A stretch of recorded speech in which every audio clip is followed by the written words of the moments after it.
and whatnot. I'll probably take care of that today. Okay, let's get started. Let me get the sign-in sheet passed around. So let's get some housekeeping out of the way. So first off, you all have a present for me. I need that today because the solution is online.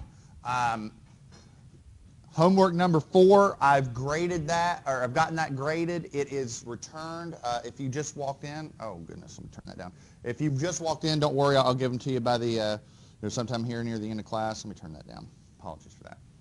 And then the only other thing is you all have a celebration coming up on Tuesday. One other, this has absolutely nothing to do with this course, but just housekeeping at Marshall. I think by now everybody knows that the course schedule is posted. So y'all are going to want to meet with your advisors and whatnot. Some of you may have me as an advisor. I'm going to be sending out emails probably today to schedule advising appointments to all my advisees. So, but that'll be sometime either today or this afternoon. I'll just have sign-up sheets outside my door. So, okay. All right, everybody good? All right, so today, if you remember, this is one of those days where it's on you. I'm going to go through a very brief set of slides, and then it's on you in terms of what we're discussing. So, okay. Now, a couple things. So, we're talking about exam 2. We're talking about, hold on. Hope it turns this on. So, our exam's going to be it's on geometric properties, on shear and moment diagrams. It's on bending stresses in beams and shearing stresses in beams, and that is our second exam. Now, the format of the exam is just like the last exam. You know, it's closed book, it's closed notes. You all can use a calculator. I don't care what calculator you use, as long as it doesn't have a Wi-Fi connection. You can use whatever you want, as long as it is a calculator. You can use a formula sheet. You can make your own. You're making your own. Put whatever you want on it. 8.5 by 11, front and back. I don't care. Just don't put any worked out examples on it. Because, and I discussed this before, you know, you don't want to be doing an example or doing a problem on the test and then you're pulling numbers from the example and it leads to more confusion. Again, it's not really for me, it's for you. So I highly recommend on this exam that you bring a straight edge, okay? Because if you're drawing shapes or shear and moment diagrams or something like that, a straight edge probably will help you, okay? So I highly recommend that you bring one. The coverage will be, so if you go on Blackboard, you know how the lecture notes are organized by number. So there's like lecture notes number 4, lecture notes number 5. This is on lecture notes 4 through 8, and it's on homeworks 4 and 5.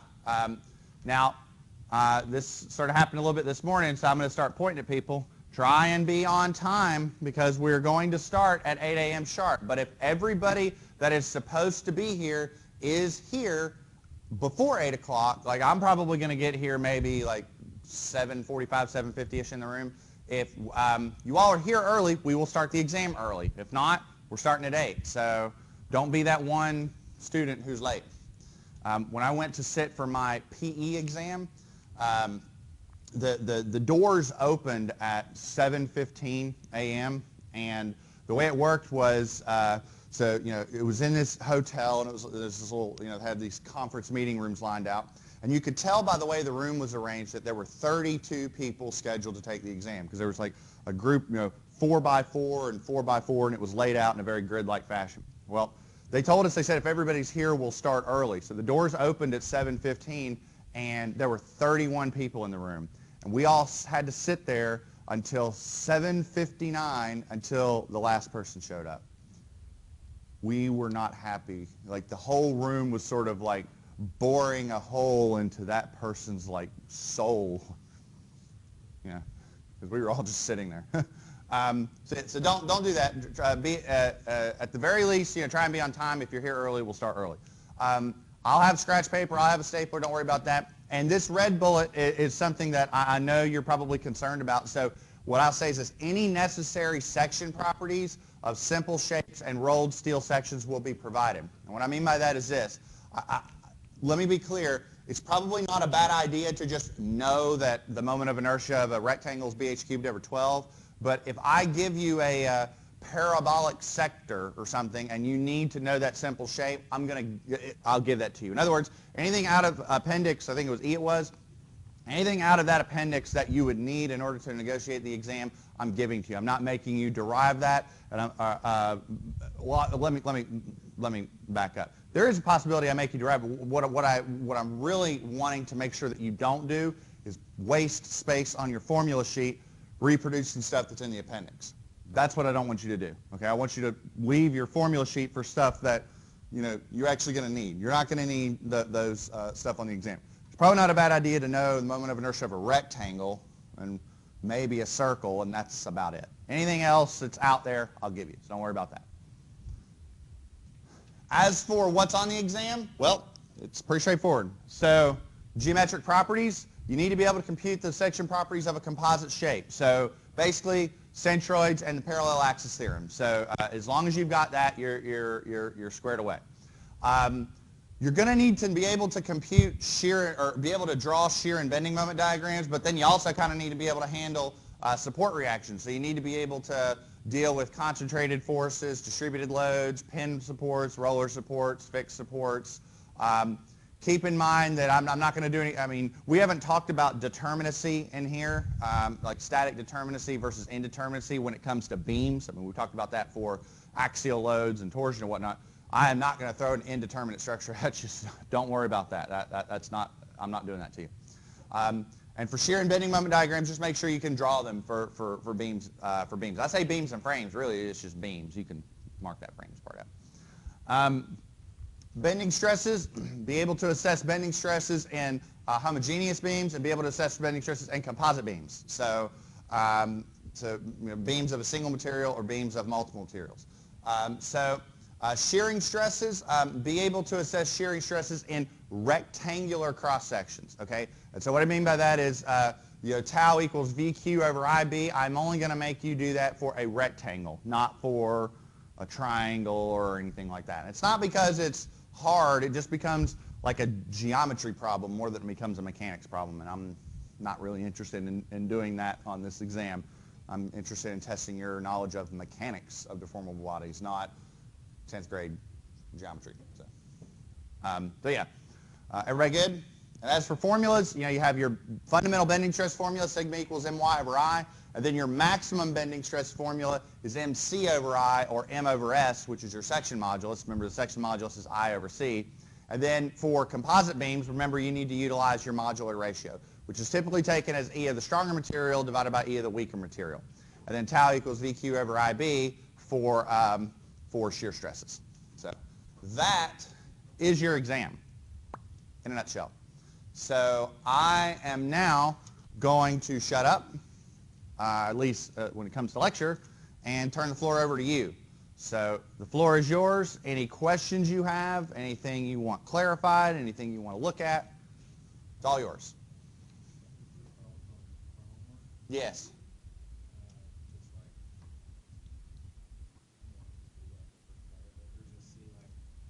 Okay. First off, which homework? We're talking about homework 5? Homework. Can I see the problem? Right here. That figure right there. This figure. Okay. All right.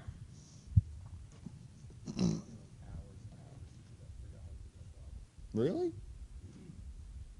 Okay. All right. So here's sort of the nutshell on that problem. So did everybody have problems with that one? Really? Wow. Okay. Okay. All right. Let's go through it. I'll just do this on a scratch sheet, so bear with me.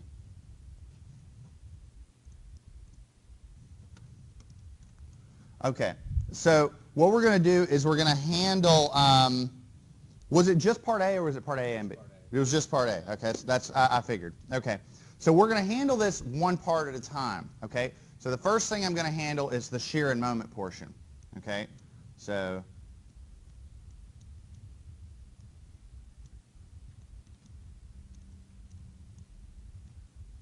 okay, and so what I mean by that is this. We have a bending stress formula that is sigma equals MC over I or M over S. Okay? So we got to handle each part independently, the M and the S. So I'm going to do the M part first. Okay? So we have a beam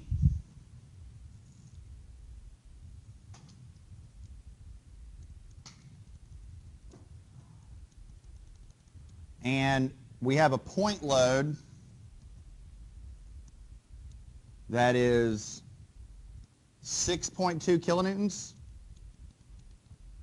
And this distance is 1.25 meters.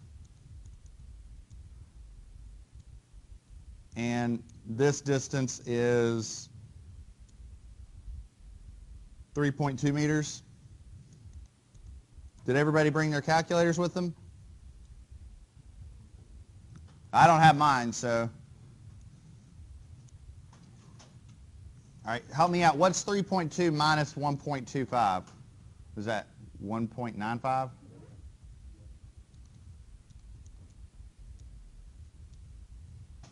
Okay, so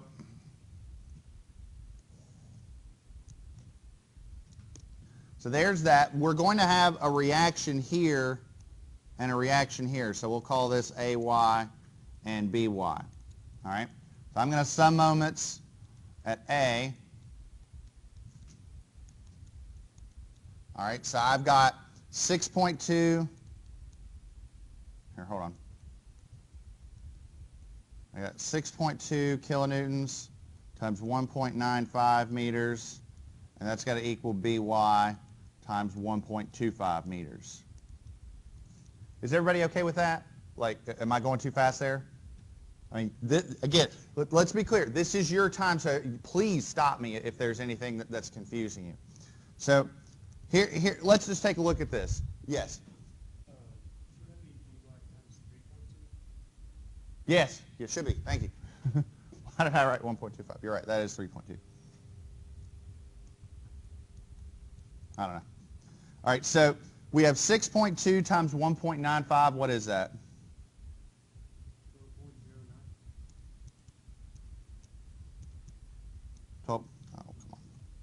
12.09 kilonewtons meters has got to equal BY times 3.2 meters. So divide by 3.2, 3.77 kilonewtons, and that's positive, so 3.77 kilonewtons upwards. Is that right? All right, good. So this is 3.77 kilonewtons. And then, so if I sum forces in the y direction, what's AY?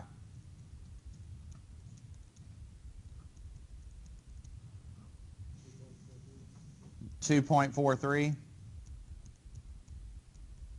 Everybody okay with this? So this is 2.43. All right. Are we good? All right. So now,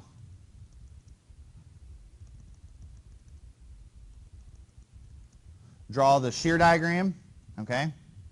So let's see. So draw the shear diagram.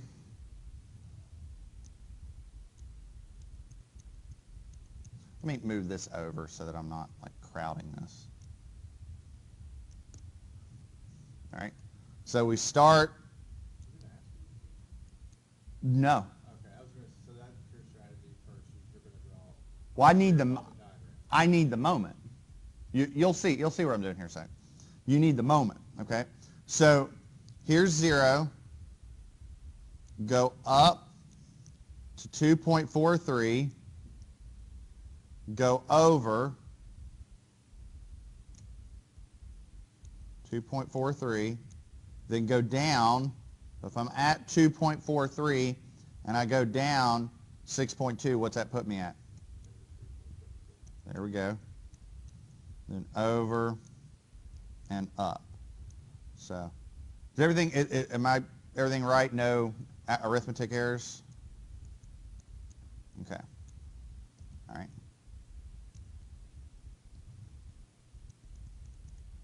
All right. So now we need areas under the curve. So what's the area under the left rectangle? Let's check and see that we're doing this right. And what is that? And what about the other rectangle? What are we getting there?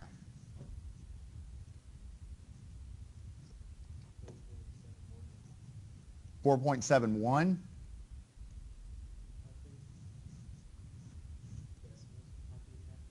Is it decimals? Is that what it is? It's pretty close. 4.73 and 4.71. All right. So we'll say 4.71. Here, let me do something real quick, okay? Just so that we're correct on our decimals, because I can do this on Excel. So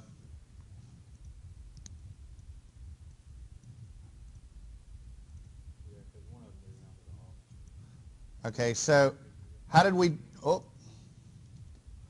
determine BY? We said equals 6.2 times 1.95 divided by 3.2. So we got 3 point, so that's actually 3.78. So y'all said 3.77, it's actually 3.78. And then AY is 6.2 minus that, so 2.42, right? So technically, like those are a little off. Okay, so let me fix that. All right, so this is 3.78, and this is 2.42. All right, so going to my diagram, so this is 2.42, 2, 8. Yeah, there we go. There we go. All right, and then now to get those areas, I would take that times 1.95 and take this times 1.25. And so now the areas are, like that's the exact areas if you're tracking your decimals. Yeah, so we'll say 4.723. So this is 4.723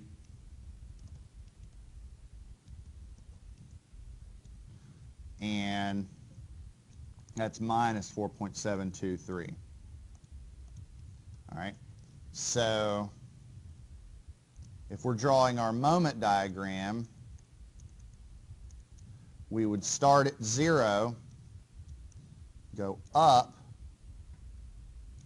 to 4.723,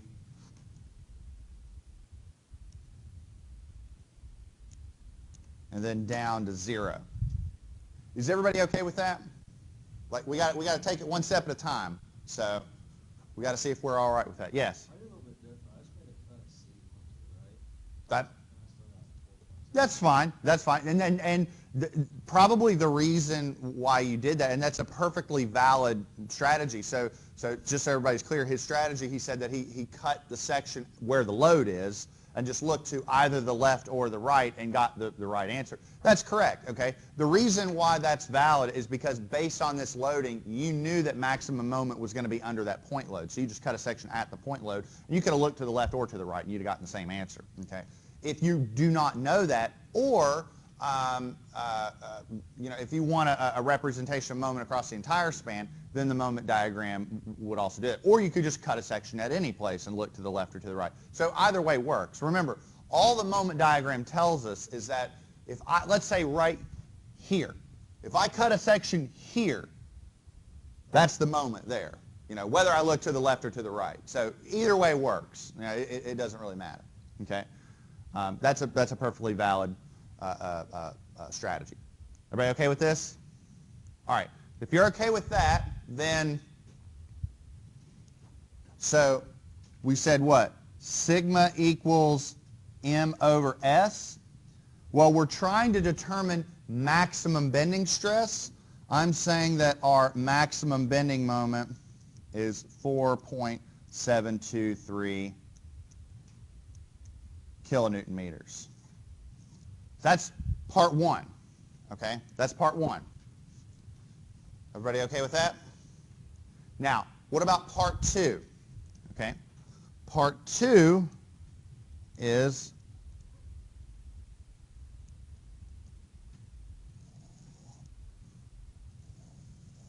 to look at our section properties.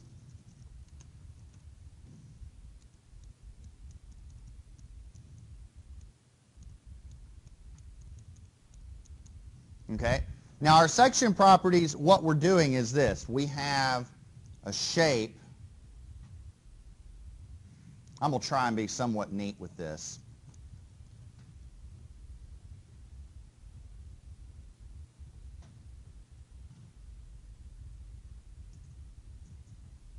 Here's our cross section, right? Okay, and we know that, let's see, actually that's a little off scale. That would probably be a little better.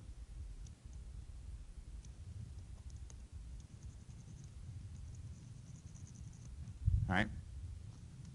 What we know here is that this width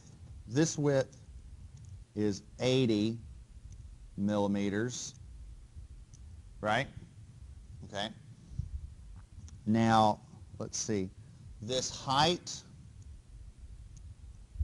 is 120.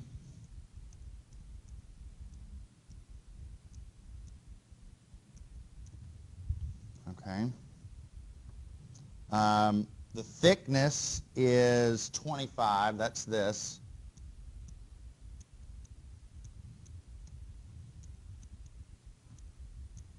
Okay. And then this height here is 90, which means this is 30. Everybody okay with this? All right. Now, what we basically need is a moment of inertia of this shape. Okay, so a couple things. First thing is I need to choose a datum. All right, so I'm going to choose this as my datum right here. Okay, because what I'm trying to determine is where is that neutral axis? In other words, what's y bar? Okay, so that's point 1. Okay, here's my second point.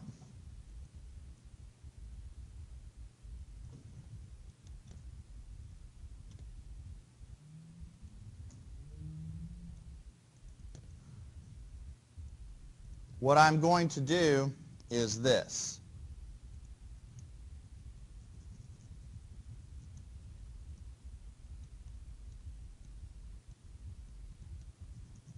I'm going to go in and replace these with meters.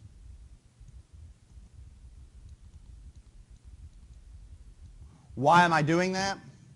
What's my moment in? Kilonewton millimeters. All right. Or here's another way of doing it. We can do it either way. We can leave this as is. We can leave it in millimeters. Or what we could do is we could do this. We could say this is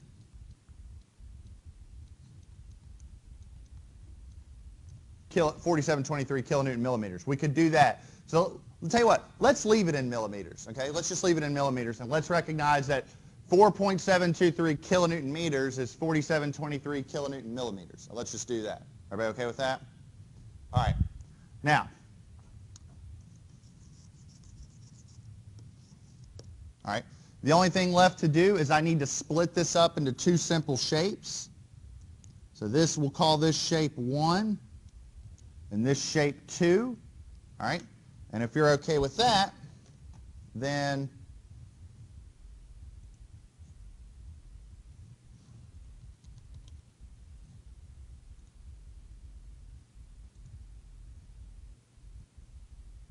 we need to compute some section properties. So I'm going to do this in Excel. So let me do this. Here, you go away. Auto hybrid.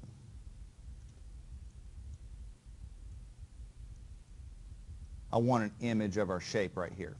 Okay? So here's our shape. Right? We need A, Y, AY, I, D, and then I plus AD squared, right? Shape number 1, shape number 2. And then the sum down there. Let's pretty this table up a bit.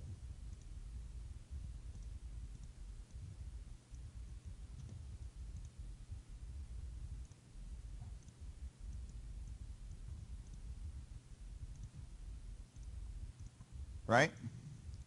Everybody okay with that? Okay, now, let's take each shape one at a time, okay? Shape number 1. What's the area of shape number 1? 80 times 30, right? So, what about shape number 2? You tell me. 25 times 90. Right? And then sum that up. Right? Okay. What about y? Okay, let's take shape number 1. How far is it from the datum to the centroid of shape number 1? 15 millimeters, right? Because we're taking 30 over 2. All right, what about shape number 2? How far is it from the datum to the centroid of shape number 2? 30 plus half of 90, right? So I heard 75, right? There we go. So equals 30 plus 90 over 2, right? Then AY, bam times bam, and then sum that up, right? So C8 times D8, C9 times D9, sum that up. Sound good? So I can put my centroid down here, Y bar, in millimeters. And how do I compute that? Well, I say equals the sum of AY divided by the sum of A, and I get 44, right? So from the datum, if I go up 44 millimeters, that's my centroid, or 44.03 millimeters, right? So there's that. Moment of inertia, okay? Remember, when you do moment of inertia, width times height cubed over 12. Width times height cubed. So for shape number 1, it's going to be 80 times, we'll do 30 to the third divided by 12, right? Then for shape number 2, we're going to do 25 times 90 cubed over 12. Don't technically need the parentheses, but when in doubt, use the parentheses. All right? All right? How do you determine those D distances, right? You take the difference between that and that. It doesn't really matter which way you subtract because you're going to square it. So that minus that, and that minus that. That plus that times that squared. Sum that up. Bam. There's your moment of inertia. Right?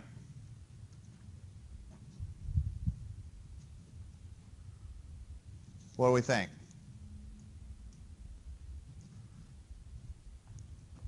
So I propose that the moment of inertia in millimeters to the fourth is that value right there. Okay. Now let's talk about section moduli, right? How do you compute a section modulus? You take a moment of inertia and you divide it by c, right?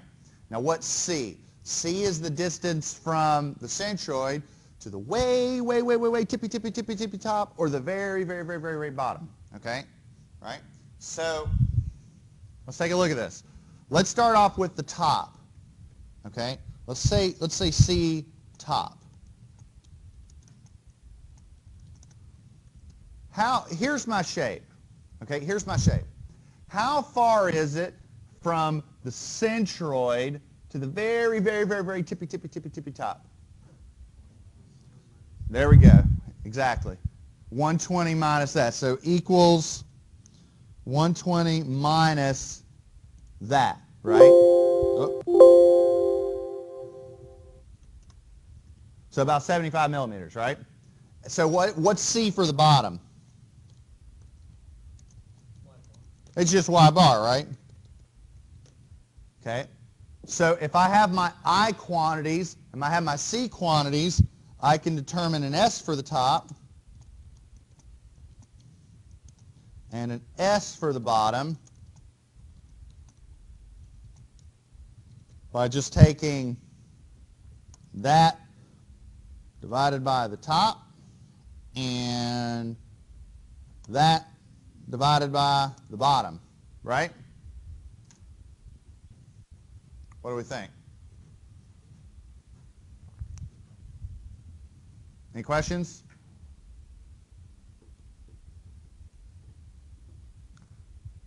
So, let me write these values down. So, here's my section properties. Remember, sigma equals m over s. After computation, we have an S top of 77393 millimeters to the third, and an S bottom of 133525.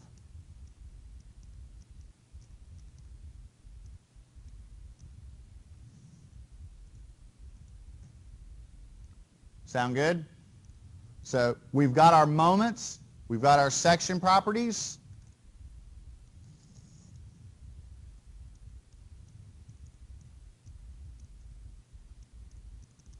So sigma top is m over s top, which is 77393 millimeters to the third, and then m max is 4723 kilonewton millimeters. So if you divide that out, what do you get?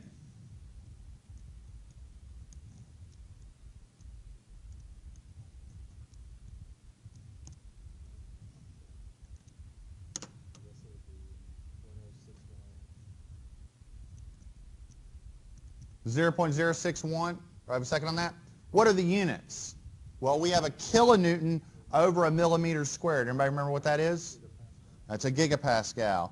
Or, if I take that and multiply it by 1,000, what is that multiplied by 1,000? 61 megapascals. So what is sigma for the bottom? Somebody tell me what it ends up being in megapascals. 35.4? Is that what you said? Do I have a second on that?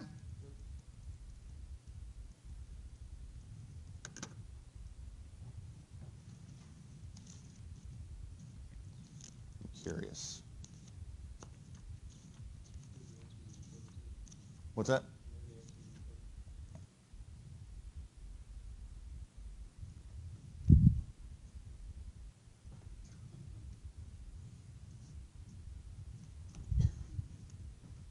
Boom.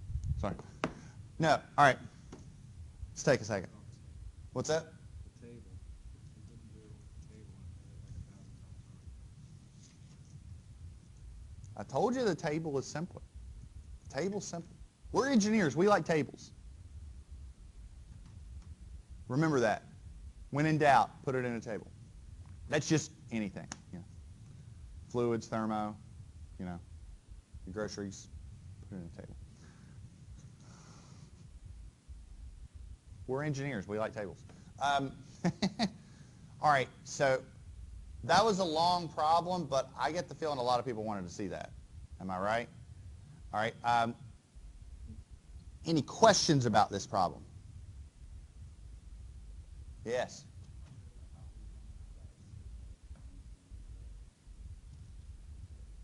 Well, I'll say it's not the biggest deal in the world. The only thing is making sure that you understand what's in compression and what's in tension.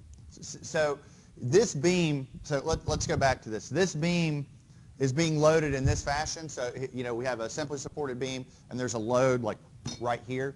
So the beam is going to want to bend like this. It's going to experience like smiley face. So the top is going to experience compression. The bottom is going to experience tension. Fair statement? Now, what a lot of computer programs will do and what a lot of analysts will do is they'll say, okay, anytime you're measuring above the axis, the centroidal axis, let's say that's negative. Anytime you're measuring below, that's positive or something, just to indicate that any negative stresses are compression and positive stresses are tension. Look, honestly, I don't think the sign, I mean, don't get me wrong, being able to indicate whether or not it's compression or tension, that does matter, okay? But as long as you're accurate and able to do that, I think that's all I care about. All right, this structure is in positive bending. The top's going to experience compression, the bottom's going to experience tension. So as long as you're getting the right values and you understand that one's being pushed on, one's being pulled on, that's all that matters. So. All right, let's keep them going. Any questions about this problem or any other problems? Or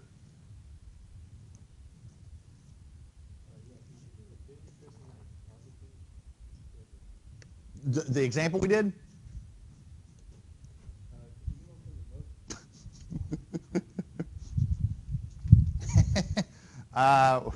Which one? Maybe 6.3. Okay. Hold on. All right, where's the... All right, now I need the book. Okay.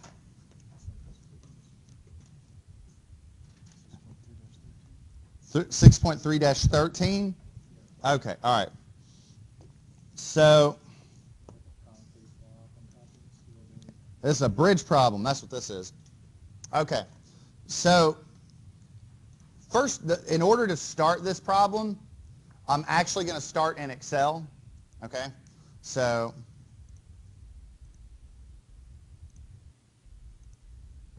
let me copy my format over because I'm lazy. So we're going to delete all that. Okay. Now for this problem, what we're going to do is this. We're going to have two shapes. The first shape is going to be the W12 by 50, okay, and then the second shape is going to be the slab, okay? Everybody with me on that? Now, in order to do this, we need to know a couple things, okay? Let's take it one step at a time, okay? For the W12 by 50, what is the area of a W12 by 50? Do you know what the W area? Say it again. Look it up. You have an appendix. You have a laptop in front of you. Tell me what is the area of a W12 by 50 because I think what is it, appendix F? Okay. Yep. So what is the cross-sectional area of a W12 by 50?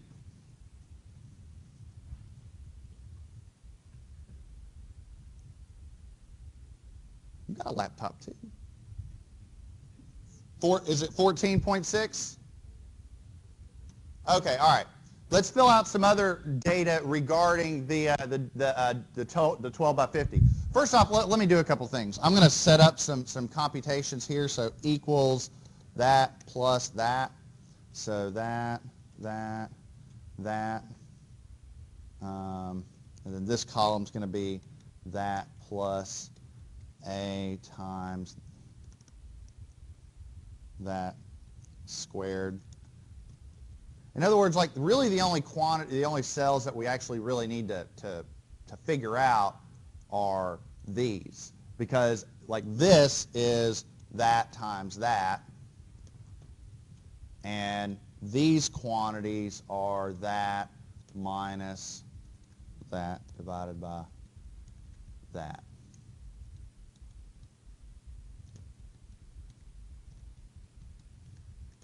Okay?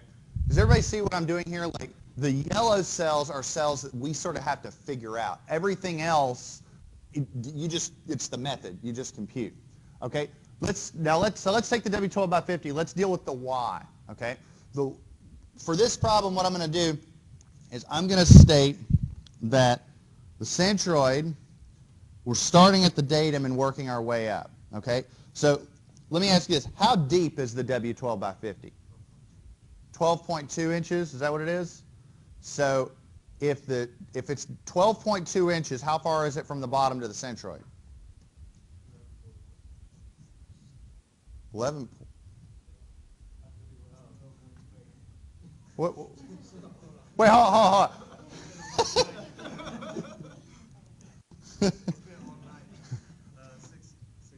6.1. Okay, all right.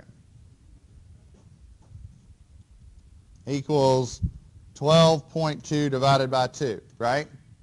Okay, now we need the moment of inertia. What is the x-axis moment of inertia, the strong axis moment of inertia of a W12 by 50? 391? Okay, 391. Okay. So we're making some headway. All right. So that's the girder. What about the slab? Okay. First off, let's do the area. Okay. Now, help me out. What's the modular ratio for this problem? 12. So it's an N value of 12. So the area of this slab is 30 times 4, so 120. But if we convert that into an effective lump of steel, we're taking that area. So we're taking that area, that 30 times 4, and we're dividing it by 12. So it's 120 square inches of concrete, but really that's 12 square inches or 10 square inches of steel. Make sense? All right. Now, how far is it then from the datum to the centroid of the slab? Okay? So we're starting at the bottom. So we go up, what, 12.2? And then we go up 2 inches, right? So how do we get this Y value? We say equals 12.2 plus half of 4. Everybody okay with that? All right. Now there's that. What about the moment of inertia? Okay. Remember, it's width times height cubed over 12, but the width is what we're squunching down. So the width of this slab, so here's how I'm going to compute this. We're going to say the width divided by 12 times the height cubed divided by 12. Bam. Divided by N, because we're taking that concrete and transforming it into an equivalent lump of steel. And we do that by squunching it this way. We can't squunch it this way because that would change our moment arm. That would change our Y. Okay? Sound good?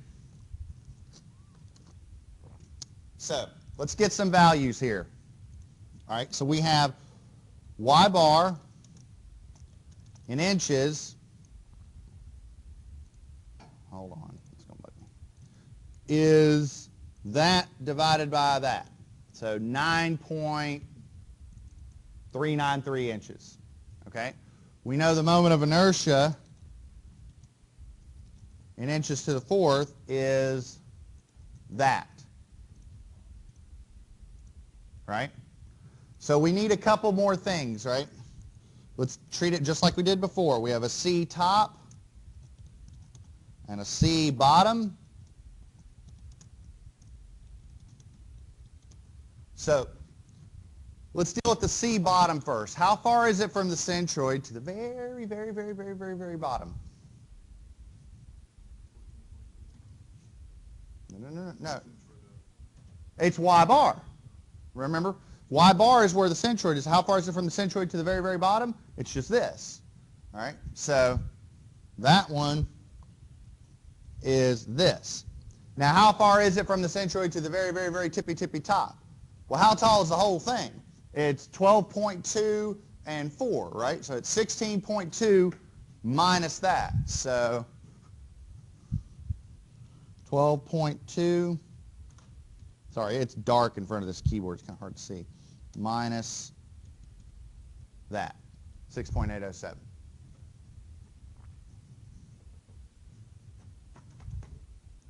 Sound good? All right, any questions on that?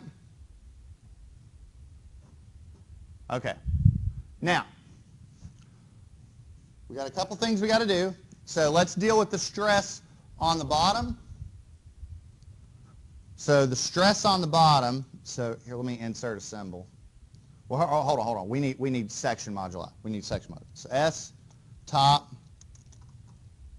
inches to the third, S bottom.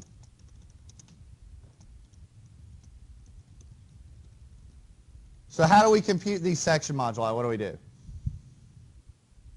I'm asking you. There we go. So we have I divided by that C, I divided by that C. So you'd agree those are our section moduli, right? Sound good? All right. Now, The only thing left we have to determine is our bending stress. Now, what's going on with the moment on this problem? So we have a moment of 95 foot kips, right? Okay. So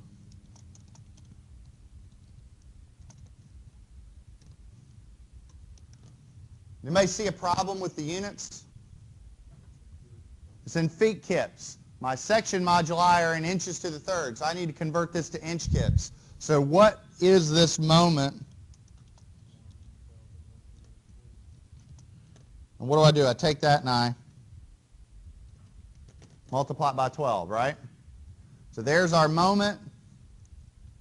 We have, these are our section moduli right here. I'll move those down.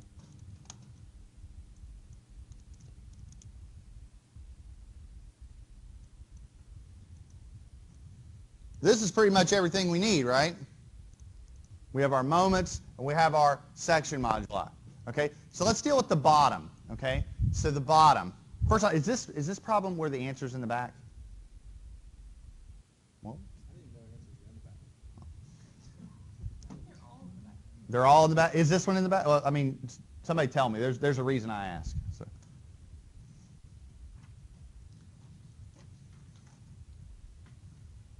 Was this 6.3-13? Yeah. Yeah, that's there. It's there? Okay. Let's do the bottom first. Okay? So I propose, so here, I'm gonna be fancy. We'll insert symbol.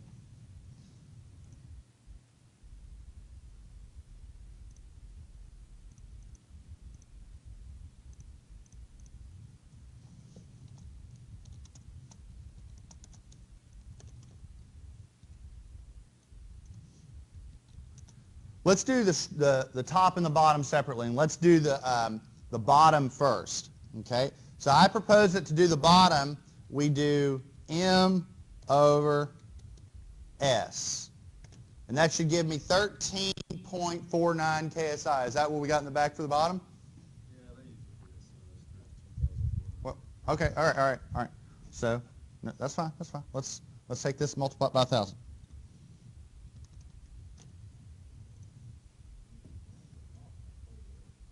For the bottom? Well, it's rounding, so that's rounding. Oh, they're probably just doing significant figures or something. Doesn't matter about that. Okay. If that's going to cause your beam to pass or fail, you got something wrong. All right. I'm not kidding. I'm serious. I mean, if you're trying to tell me that's going to affect your design, I'm going to say I'm not driving over that bridge. If the bridge fails and kills people, are you going to go, but significant figures? I'm not kidding. I'm actually kind of serious about that. All right, watch this. So you agree that M over S is for the bottom, right? Well, what happens with M over S for the top? Let's look at that. So we do that. Well, let's do M over S for the top. Now, if I'm a betting man, I'm going to bet that is way not the right answer. What is the answer? What's the back of the book say? 812, and I have 977. I wonder why. Well, if you remember, I'm computing the stress on the top of this beam, and in reality, the top of that beam is made of concrete. But if you recall, we transformed that into an equivalent lump of steel. Now, this is backwards to what we did on the example. Remember on the example that we did in class, we took the steel plates and transformed them into equivalent wood plates. We took the strong material and converted it into a weak material. But here we did it backwards, okay? So on the example in class, we multiplied by the modular ratio. Here, I'm going to divide by the modular ratio. If I was a betting man, now that's what the back of the book says. Get out of here. I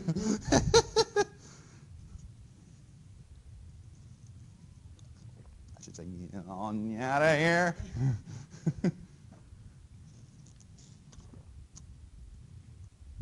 I'm still doing a marker drop. All right. What do you think? What do you think? You're the one brought it up. You drove us down this path. So. I think I feel a little better about this now. Okay. Anybody else? You look like you've got a question.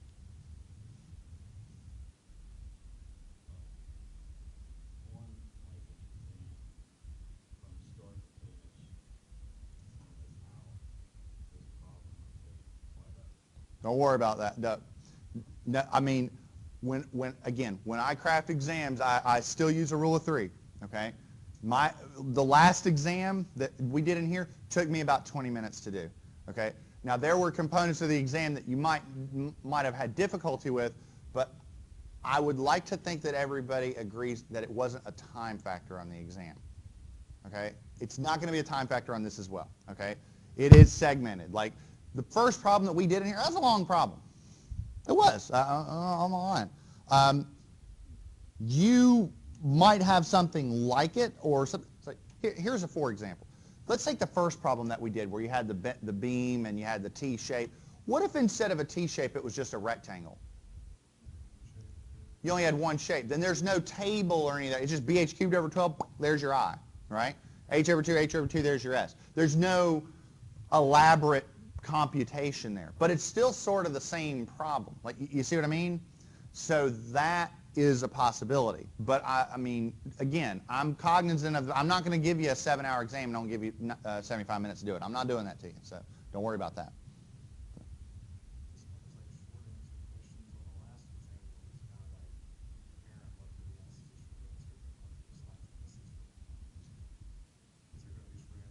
Yeah, there are.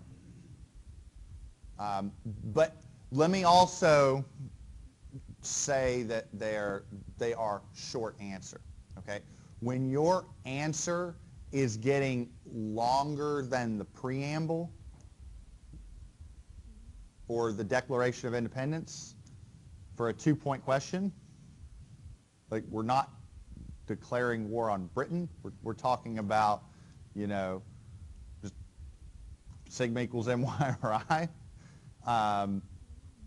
You know, my point is, you know, you can answer, like if it takes you a sentence or two to answer these questions, that's fine. I mean, I might be able to express my answer in 2 or 3 words, and it might take you a line or two. That's fine. But please don't write paragraphs for a 2-point question. You're wasting time, and you've got a 30-point whatever question on problem 2 or 3 or whatever. Just be cognizant of your time management is all I'm saying. I've had that happen on my tests a lot, is that you have these, you know, Shakespearean sonnets for problem 1, and then problem 2 isn't finished because they spent so much time on a 3-point question. So just be cognizant of that. That's all I'm saying.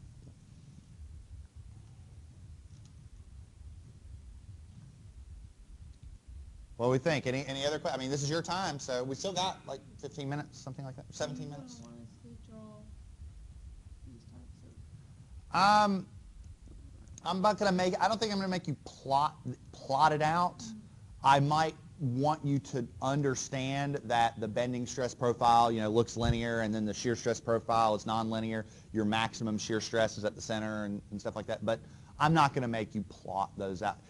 Let me say this. If I made you plot out the bending stress profile, that would be incredibly simple, because let's take, you know, this beam, right? Well, you know what the bending stress is on the top. You know what the bending stress is on the bottom. You know where 0 is, right? Boo! You know, that's all there is to it. So, but I'm not going to make you do anything. I'm not going to make you do anything with the shear stress. Certainly not with an I-beam. I might ask you, like, well, why, you know, why in an I-beam does the shear, is there a jump in the shear stress? And the answer is because there's a jump in B. You know, you got your flange, boo! You know, B suddenly gets smaller. So if B gets smaller, then your shear stress is going to jump through the roof. And so that I genuinely may ask you about, but that's about it. So.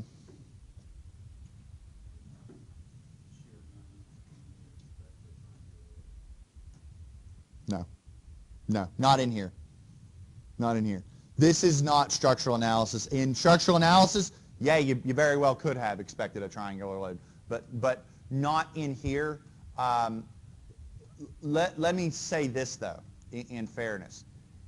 It is possible to see something like a triangular load on the third exam in relation to beam deflection. The reason why is because all of your beam deflection problems that I'm going to assess you on are beam deflection problems where you only need one moment function to define the moments across the span. And if you have a triangular load, you could actually do that. We had an example in class in structural analysis where you had the simply supported beam and the triangular load, and there was just one m over x function, or m of x function that defined the moments for the entire span. Think about that problem from a deflection standpoint. We could have integrated that twice, got a C1 and C2, and solved for those constants, and we could have had the deflection across the span. So that's very possible. But not in not in here for shared moments. So it's a blur, I know. So, I'm curious, are you taking concrete or steel or both next semester? Okay. The blur continues, right? So they do go well together. We don't do exams on the same week because I don't want to grade them. I don't want to have 2 exams to grade over a weekend. I'm lazy. I don't know about that, but yeah, I do my best to try and ensure that the homeworks aren't due at the same time and that the tests are scattered. And there is some similar concepts and theories in both courses. So yeah. Any other questions? I mean, please, this is your time. So, but go back to your, yes, there are going to be short answer conceptual questions. So yeah, they're there, I promise. Oh no, not that. The siren in the, what was it, last year, the year before, it would go off every day, that door alarm, every day. And at one time I was teaching in this room over here, so you heard it was even louder. It was every day. It was always in the morning. The recording, people watching this YouTube video are like, what is he talking about? I think Dr. Mike done lost his mind. So.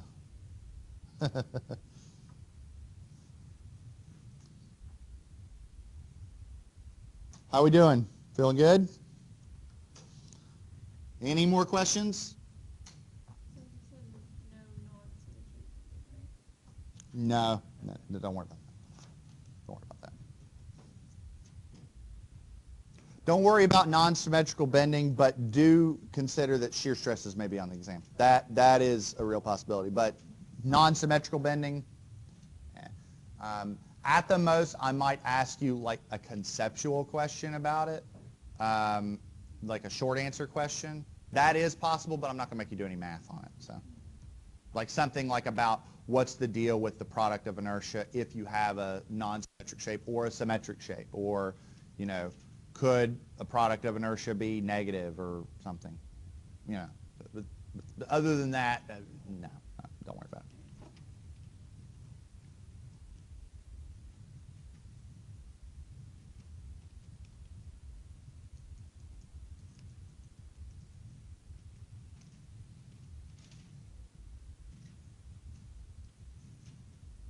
You feel better about the exam after today? What are you going to tell the people who weren't here today? I mean, what do you say to them?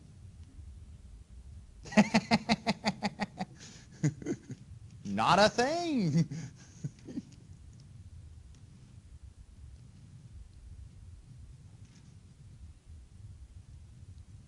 All right, I'm going to do my rounds. You good? You good? You good? You good? Are you good? All right, okay. Good? You good? You good? You good? You two back there? No, you got a question?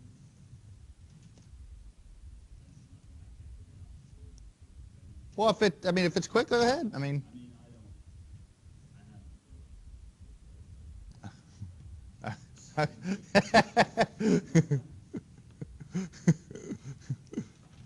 that was a political answer. You good? All right. I'm going to call the review then. I will see you all bright and early Tuesday morning. You all have a fantastic weekend, and we will celebrate when I see you again.